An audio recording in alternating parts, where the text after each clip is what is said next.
Bruce mentioned 19 years old and myself, I just started when I was a teenager. Very early age. Just want to thank you so much, the association, for having us back. It's truly our pleasure to come back. This is our 3rd year to coming here.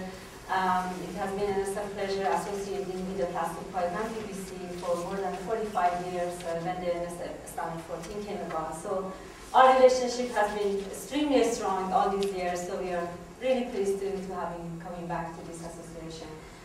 What we are presenting to you today is, I'm going to have just very few short slides presentation on any update from our my last report from last year, anything related to NSF standards, anything related to PVC.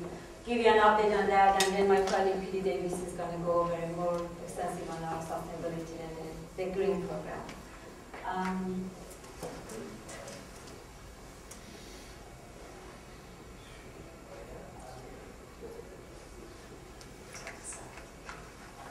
So as I mentioned, we go over any NSF standard related to plastic piping, any new regulations on the US and Canadian, and also an update on anything related to the PVC.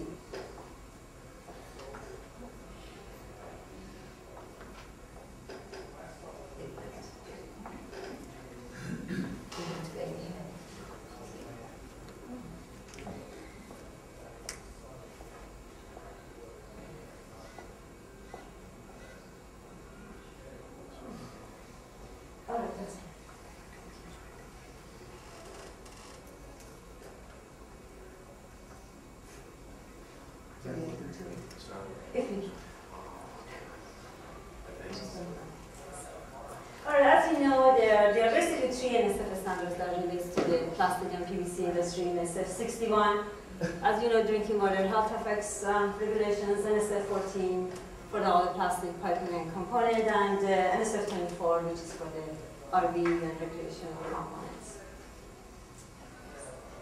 Thank you. The NSF Standard 61 version 2009 issued late last year, and several new additional revisions to the standards, but just a couple that was related to your industry.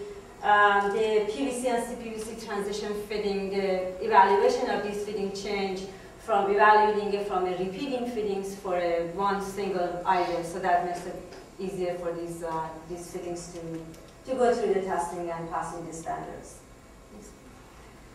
You may have heard of the California lead requirement. This was a big item, big issue for the brass components for the faucets.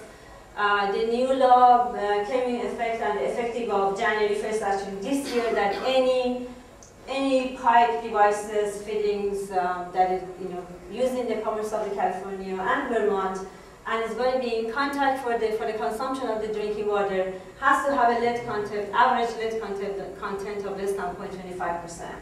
It's been, then the law actually amended later on to require third-party certification for these products. It has been always a debate that, as you know, NSF does not allow any intentional lead in plastic piping.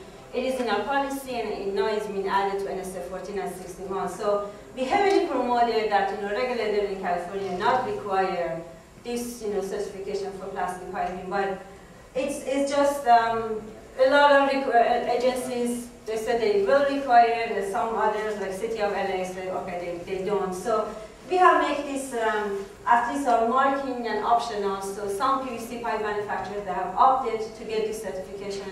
It's quite cheap and basically easy to go through. So if you get any question, if you sell in Vermont and California and you get the question that you need to meet this requirement, that is it all about. So hopefully, as a PVC pipe, we should not have any issue with that. But for the companies that have brass, that's going to be a major issue. The NSF Standard 14 2009 also issued last year, and it was updated with several QC table and QC requirements for the PVCO pipe, for pipe and fitting using a recycled content, for the 2 UL standards and a few AWW standards. We added the designification and the stress to cracking corrosion resistance. This is for the brass fitting, basically. caused a little bit of problem out there, so hopefully this requirement is going to take care of that. And also, the revision was made to allow right now the PVC and polyethylene pipe is going through the burst testing on a daily basis based on NSF 14. Then the revision was made to reduce the less frequent testing for the large diameter from 24 to 63 inches for the weekly burst testing. So that will help manufacturers with the testing and the less cost of that. In terms of the ASBO survey, this is a survey that we conduct every year to see the regulation of the NSF 61 among the states. I have the map to show you also. I think since my last report, we have one more state, I think it's Wyoming, that now requires compliance with NSF 61. Continue having 11 over 13 provinces in Canada also require 61, and NSF both 61 and 14 has been referenced in all plumbing codes in both US and Canada. So this is the US map based on ASBO survey. All the blue states require certification to NSF 61 with a third-party certifier. The gray ones are required compliance with NSF 61. And the last four white states, actually they don't require any drinking water, I guess. There's still no requirement there. And those are the provinces in Canada that mandate the compliance with NSF 61. Nasrin, why those 4 states still not a part of the program? Well, every state we routinely in contact with them. That's what they are. They're really slow. They are all working on it. When I contact them, that they're going to add it as part of the legislation, but it's just a little bit slow process for them. Some of you pipe manufacturers may be familiar with our PVC range composition. The 2010 version issued this January. This formulation has been in service to NSF in the PVC industry for more than 30 years, and we have basically 500 ingredients listing. Since last update, we added 20 ingredients. We have also gone green with this publication, so we have it available electronically for our PVC pipe manufacturers and the additive suppliers and resin suppliers. So they have it available on their NSF online secure client site.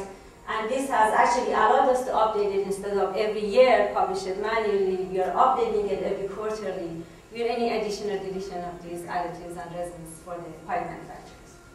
Anybody needs a copy of this publication, I'll be more than happy to provide a copy. Please just give me your card and I'll email a PDF version to you.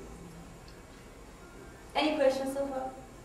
Our offering continue to help our clients, PVC clients and other clients with obtaining Canadian approval. We have been extremely successful in Canada as day by day and year by year we are adding more and more companies and products to our Canadian approval, so that has been helping our customers with saving cost and time these days. And you may know about the B&Q in Quebec in Canada. They also have their own certification for the municipality, actually pipe for PVC, pressure pipe and sewer.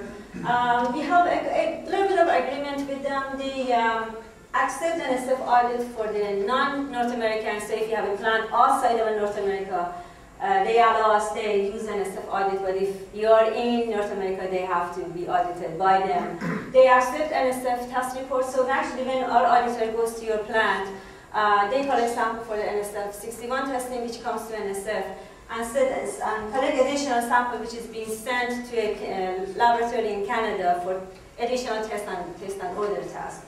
So we really, we have heard from a few of our companies, customers that you would like, with us to work a little bit further with them as much as we have talked to them, but if you would like to put the pressure on that, they accept our audit, and then basically we can collect samples and get it to NSF and get everything done for them, and that makes it life easier for our pipe manufacturers. But we continue to have a good arrangement with them, so if you need any help with that certification, just let us know. And also, listening to the code, we're increasing our number of PVC pressure and sewer pipe. Historically, all the sewer pipe needed to go, listing with the obtaining UPC mark, but we have increased our UPC mark. That means that the pipe are in compliance with the Uniform Plumbing Code and other service to our PVC pipe manufacturers. We increase our focus on our electrical conduit and the PVC. It has been, we have been in business for 7 years.